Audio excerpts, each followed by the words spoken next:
आदिवासी भाग पण आहे, समुद्र किनारा पण आहे, शहरी भाग पण आहे.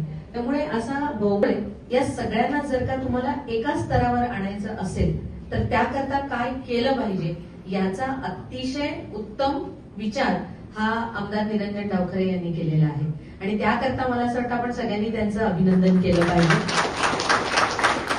शहरी भागामध्ये राहिलेला मुलगा हा जर का डिस्ट्रीब्युशनच्या कार्यक्रमाला उपस्थित प्रदेशाच्या आमच्या महामंत्री माधवीताई, त्याचबरोबर कोकण पदवीधर प्रकोष्ठाचे संयोजक सन्माननीय सचिनजी मोरे, त्याचबरोबर भामरे सर उपस्थित, या इकडे सर्व शिक्षण क्षेत्रातले माझे बंधू भगिनी.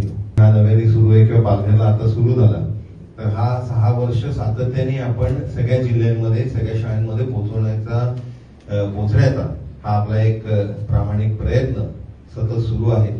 आणि याच्यामध्ये जसं मगाशी ताईंनी सांगितलं की मुख्य उद्देश हाच आहे की आज जगाच्या पाठीवरचं सगळं ज्ञान आपल्या क्लासरूम मध्ये त्या डेस्कटॉप वरती विद्यार्थ्यांना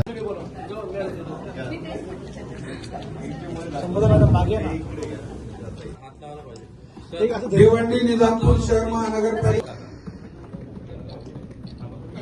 पुढचा नंबर आहे अनुराधा म्हात्रे, भिवंडी निजामपूर शहर. पुढचा आहे चौगुले विद्यालय हिंदी माध्यम, मराठी माध्यमिक विद्यालय,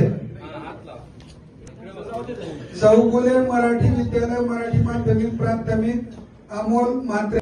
रजनीगंधा माध्यमिक विद्यालय साहेब समोर साहेब इथली शाळा आहे.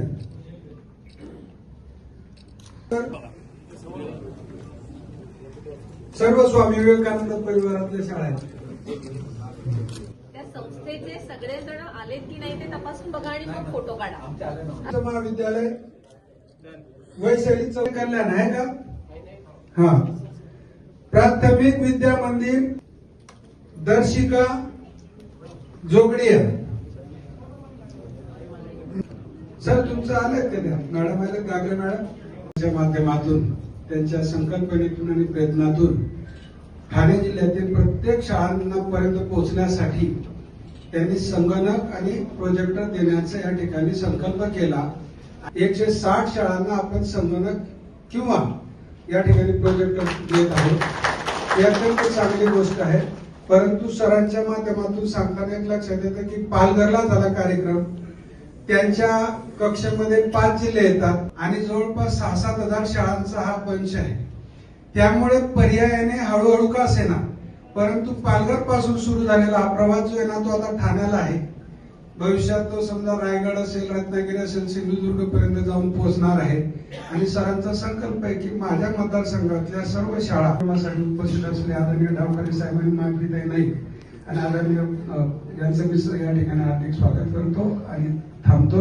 या ठिकाणी मात्र 160 शाळांचे जे प्रतिनिधी असतील नाव पुकारलं नाही त्यांनी फक्त इथे यायचं आहे. आणि माझी सरांना आधीच सूचना की बऱ्याच जणांच्या सरांच्याकडे सूचना आलेल्या आहेत.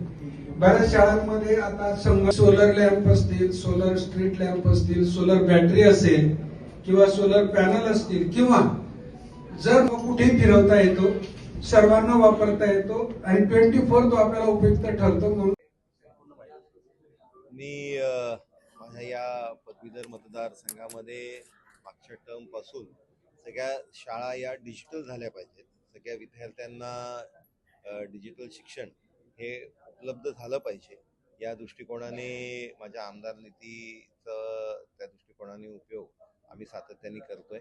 पालघर पासून सिंधुदुर्ग पर्यंत ठाणे, रायगड, रत्नागिरी असे 5ही जिल्ह्यांमध्ये सातत्याने डिजिटलायझेशन करत असताना आज ठाण्यामध्ये जी कम्प्युटर्स, प्रिंटर्स याचं वाटप होत आहे ते जवळपास 160 शाळांना या इकडे आम्ही हे कम्प्युटर्स आणि प्रिंटर्स वाटप करतोय, जेणेकरून त्या तिकडे जी डिजिटल लायब्ररी तयार होणार आहे त्या डिजिटल लायब्ररीच्या माध्यमाने विद्यार्थ्यांना या जगाच्या पाठीवरचं सगळं ज्ञान त्यांच्या डेस्कटॉपवर उपलब्ध होईल. सर्व शाळा शहरी भागातील आहेत का ग्रामीण? नाही, या आपल्या ठाणे जिल्ह्यामध्येच आपल्याला कल्पना असेल की तशा 7 महानगरपालिका आहेत आणि ग्रामीण भाग याच्यामधला जो शहापूर, मुरबाड आहे इकडच्याही संस्था आपण घेतलेल्या आहेत. त्याच्यामुळे सगळ्याच ठाणे जिल्ह्यामधल्या शाळा या इकडे आपण इन्व्हॉल्व केलेल्या आहेत. आज 160 शाळा या इकडे त्यांना आम्ही कम्प्युटर्स आणि प्रिंटर्स उपलब्ध करून देतोय.